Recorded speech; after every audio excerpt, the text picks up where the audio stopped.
Hello everyone, welcome back to Bus Life Crochet. My name is Yvonne. Everyone calls me Taco, and if you want to know why, it's gonna cost you some dollar bills, y'all. Now I'm just messing with you. You'll never know why. Today is going to be my very first tutorial. Whoop whoop whoop! Finally got into it. I'm trying to record this from my phone, so please bear with me. I do apologize for the audio. I have the air conditioner on in the back because, you know, this is Texas and it'd be hot over here and Mama don't want to sweat. So if you hear the air conditioner, I do apologize. I'm not really sure how my audio is going to come out because this is the first time I've done this on my cell phone, but we're going to go ahead and try it. So today I want to start off my very first tutorial with a segment I like to call Stitch of the Week. There are literally hundreds of crochet stitches that I would absolutely love to learn how to do, and if you're like me and it's curious and wonderful knowledge is at hand for you, because we are going to learn a stitch every week until we can't find any more stitches. Yeah, that sounds like a plan. So let's go ahead and start off from the very beginning. We're going to start off with the very easy and beginner single crochet. Now I've got some standard 4-weight. This is some Red Heart Super Saver in red, which is really funny because if you saw my last video, you'd know that I just did my frog pillow smiles in multicolor because I was out of red. I searched everywhere to find red and could find no red.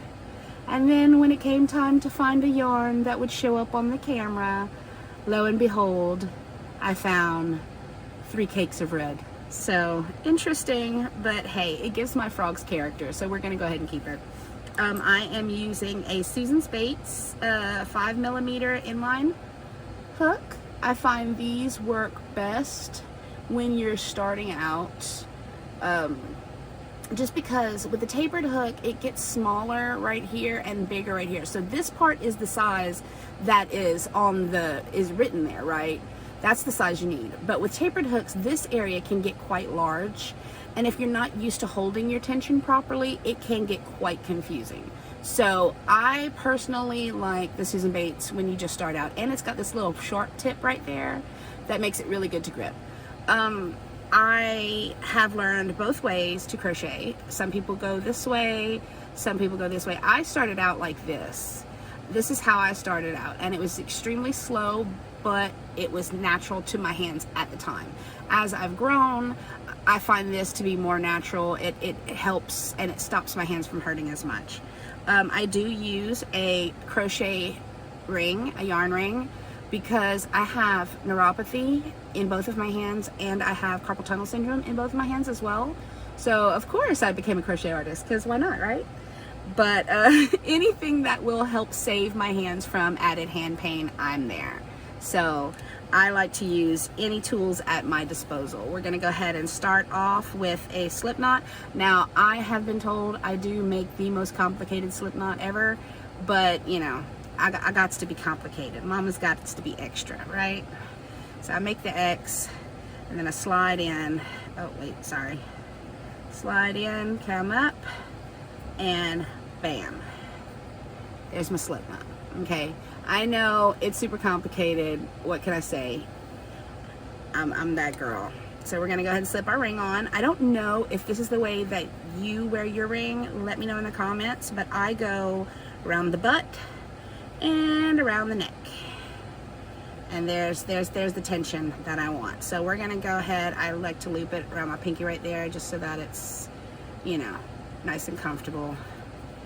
And what you do, holding this, you got your tail end up here, you want to hold the tension on the tail end, you go under, loop, right, and then pull through the hole, right, pull your tension up, and bam, you got your loop. Now this is going to be your starting chain. Your starting chain is pretty much always the same. I have yet to find a pattern that had a starting chain that was different, but if there is such a thing, let me know. That way, hey, we can learn about those too. I think that would be cool. But here's your starting chain. I'm going to go ahead and do a starting chain of probably around 20. I'm gonna go ahead and do 20 just so that we can get a good swatch. So we're gonna go loop over and go through. One, so that was 1, 2, 3, 4, 5, 6, 7, 8, 9, 10, 11, 12, 13, 14, 15, 16, 17, 18, 19, and 20. Now, that is your chain, your starting chain, okay? Now what you want to do is you want to always do one extra so that you end up with that extra one, because when you come around and go back into that starting chain, you're going to need that extra stitch to go, like, think of it as like lines, you know, you come through this way, you're going to need that stitch to go over so that you can go back the other way. If not, it will curve in and it'll pull on each row that you do. Each row is going to be a little more. It's going to look kind of like a pyramid almost, you know, it's going to cut into you. And so what you want to do is, you did the extra, this is your stitch right behind it. You can see that? That's the stitch right there. We're going to go in to that stitch. Go in, yarn over, pull the yarn through. So now you have 2 on your hook, yarn over, and pull through 2. And there is your very first single crochet.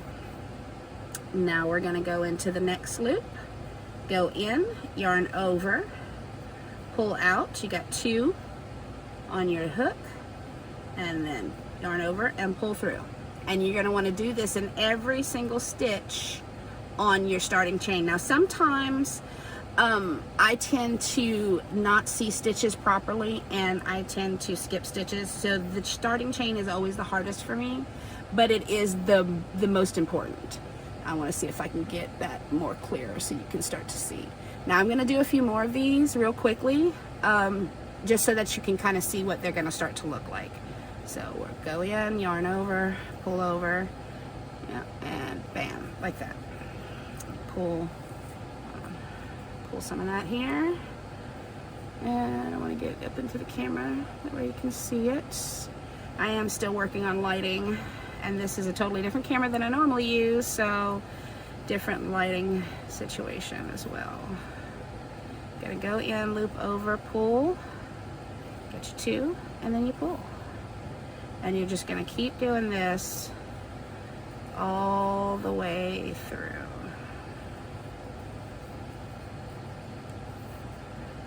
Now be careful that your tail doesn't tangle in your yarn coming out. That tends to happen to me a lot. And then I'm like, where did this extra yarn come from? And then I realize, oh, that's my tail. Now I have to untangle it. Now it will tend to curl. That's usually because my tension is not even between the single chain, the starting chain, and my first row. But that's going to even out as you crochet. As your work builds, it will even out, and it will, you'll see the curve decrease a bit. And of course you can always block, you know, blocking is a crocheter's best friend, if you ask me. Now sometimes I don't properly block things. I'm still perfecting all of that, but hey, you know, you won't learn if you don't try. So we're starting to come to the end of that starting chain now. I've got one right here, and the last one. Now the last one I always find the hardest to get into, because that's where that slip knot is. And the best thing about the Susan Bates hooks is that you have that sharp tip. So when you can't get into a stitch, you go in with that sharp, and it hooks it in, and it'll open the stitch for you. Now sometimes you got to force it, but it will open that stitch for you. If I can, there it goes. Oh no, it didn't. Okay, let me pull some tension here.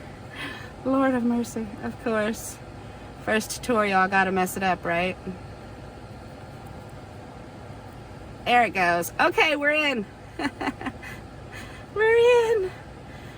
Okay, go around, go through, you pull 2, and bam. There you go. Now that is my first chain of single crochet. There you go, all nice and pretty. Now we're gonna go ahead and flip our work. We're gonna yarn over and pull through like that. And that's your one that you do on each row so that you don't pull in on your sides. That's the trick. And you see that right there? Let me see if I can get into the camera a little better. That's the first stitch right there. So we're gonna go into it, yarn over, pull through. You got 2 on your hook, yarn over that, and pull through that. And there you go. And now you're gonna go around and do the same thing in each stitch. This is literally the basic of the basic. It does not get easier than this, if you ask me. It's the very beginning of the crochet. If you can learn to do this, you can do anything in crochet. And you know, that's what gives you the freedom with crochet. That's one of the things that I love about crochet, is that it doesn't take much. And once you learn it, it's almost second nature. It becomes muscle memory. It's a great thing to have when you have anxiety issues like I do, social anxiety. It's a nice icebreaker. I can't even count how many wonderful conversations I've had out in public with random strangers, just because they saw me crocheting and they were intrigued by what I was doing and wanted to know what I was making and wanted to compliment me. I actually had a child, he couldn't have been more than 10, who just thought I was making the coolest thing he'd ever seen. And so to have, you know, that kind of reaction from people by something that I am creating is definitely one of the reasons that I do this. You know, it's where I get my love, where I get my joy.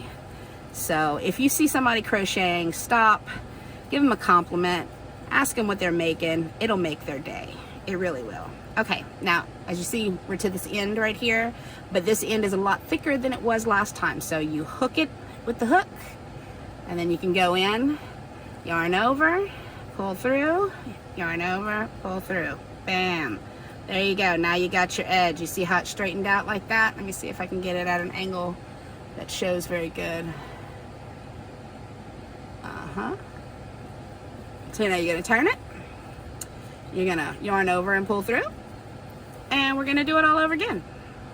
And you're going to do this over and over again until you get a swatch. So I am going to work on this a little bit, and we're going to come back.